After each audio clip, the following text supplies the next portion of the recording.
everyone! Are you ready to learn something new today? My name is Jacqueline M. Jesus, a grade 12 student, and today I will be showing you the step-by-step process of assembling and disassembling computer system unit. And in this video, you will also learn what are the parts and functions of a computer system unit. So, are you with me? Let's find out! These are the tools that I will be using. These tools here are the only thing that I have, but it will be enough to help me throughout the process of assembling and disassembling. Before we assemble and disassemble, we must always consider our safety first. This is an anti-static wrist strap that I will be wearing so that it will safely ground me to prevent build-up of static electricity on my body. Let's assemble! Step 1. We will return the CPU, or what we call the brain of computer. CPU, or Central Processing Unit, is responsible for processing data and instructions. It also performs arithmetic operations like addition, subtraction, and multiplication. Next is the RAM. RAM is a computer's short-term storage for data that the processor needs to access quickly. So RAM stores data and instructions.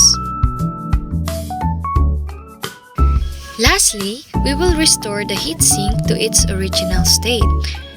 A heatsink function is to remove the heat from the device components to prevent overheating and extend its life.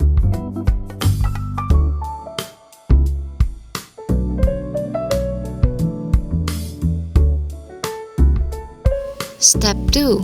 To screw back the hard disk drive or HDD. HDD stores, reads, and writes digital data on a computer or any electronic devices.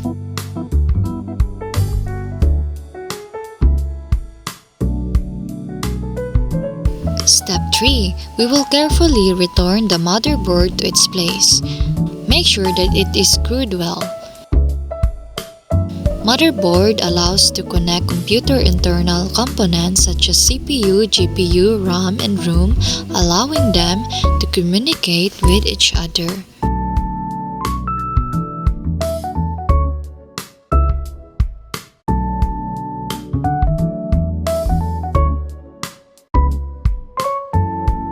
Step 4. We must return the LAN card to secure the place. It allows devices to communicate and connect to wireless networks. Step 5. Return the CPU fan. Its purpose is to cool the CPU of a computer by dissipating the heat generated by the processor. Next is the case fan or chassis fan. This plays a crucial role in managing temperature and dissipating the heat generated by internal components like CPU, GPU, PSU, and storage devices. Lastly, put back the CD or DVD drive. CD or DVD drive allows users to play music, watch movies, and install software. Step 6. We will connect all the connectors where it is mainly connected to function properly.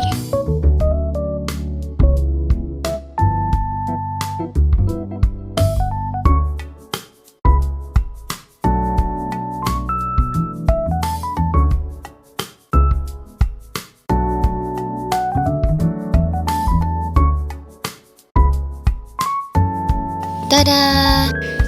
And the very last step, finally, we will cover back the chassis. Chassis helps to protect and organize the computer's components. In short words, it provides protection from damage.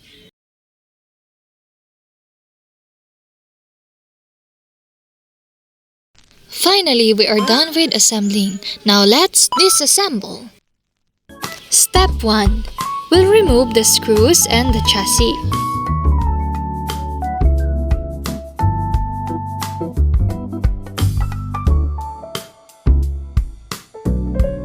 and of course, as I mentioned earlier, we must not forget to wear anti-static wrist strap.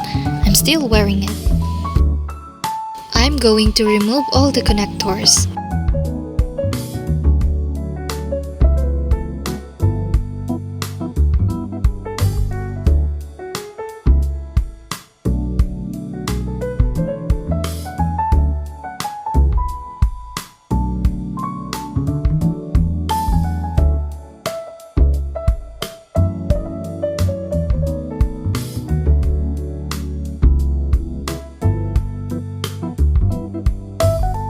Step 2. Let's pull out the CD or DVD drive.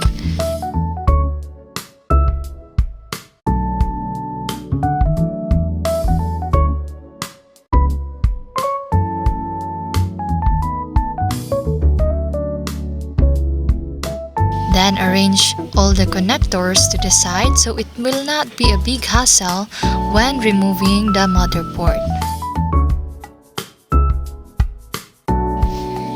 Step 3. Remove the case fan and the CPU fan.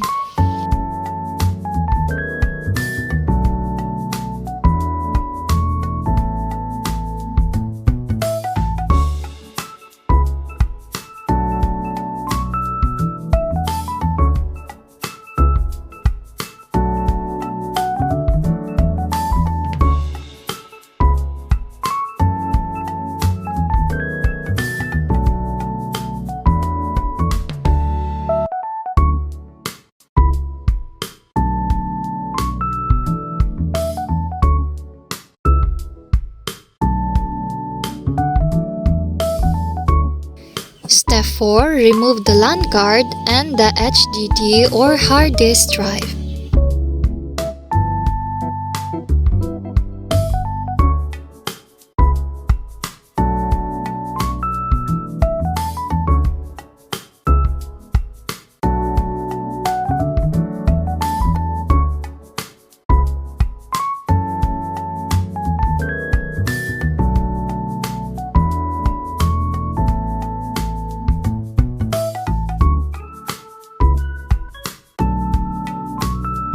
Step 5. Remove the screws of the motherboard and carefully pull it up and place it properly and safely.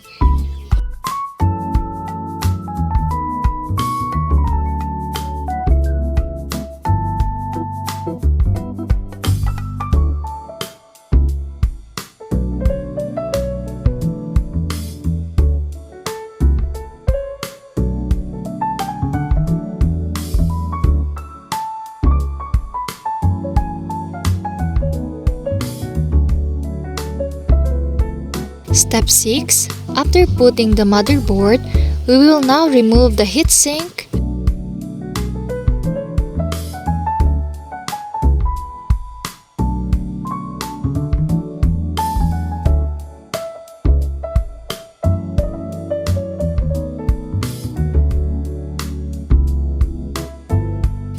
next the RAM,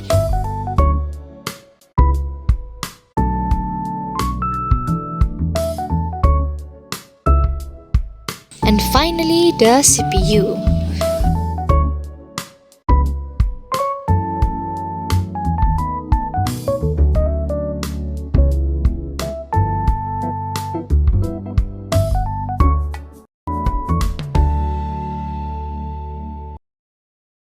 Thank you so much for having the patience to watch my video. I hope that you learned something new today. So goodbye! See you again next time!